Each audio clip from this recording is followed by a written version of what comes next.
Hello everyone and welcome back to our emergency series. It's May 22, Mayday 22. So today we're talking about losing elevator control.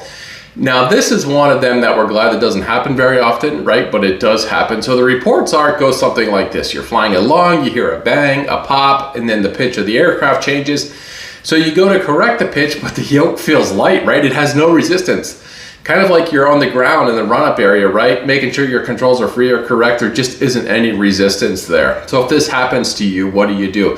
Now, fortunately, most training aircraft have two cables running to the back of the aircraft with the elevator, one for pitch up and one for pitch down. So in most cases here, you should only lose one direction. And fortunately, the elevator trim is also a different system. So the trim should work. So it's starting to sound better already, right? So the first step is to determine which direction you actually lost, right? Was it up elevator or down elevator? Then confirm the trim works in that direction. Also, you have thrust, right, to help manage the pitch. So for level flight, you should be okay to manage that with trim and a power setting. But the big concern here is landing, right? And then the rollout. So you kind of have two options. And then to accomplish that, right? So the first one is you can use the available elevator control, power, and trim to control your approach.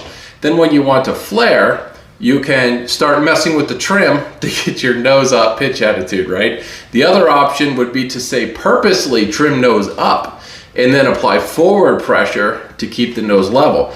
Then when you want to flare, release some of the back pressure, and then that would bring the nose up, right? Now that would be tiring to fly very long in that configuration, but it would be possible. Whichever way you feel is best in that situation, then that's the one you'd want to do. And then you could practice that at altitude and simulate your landing and potentially go around, right? And then see how it would feel.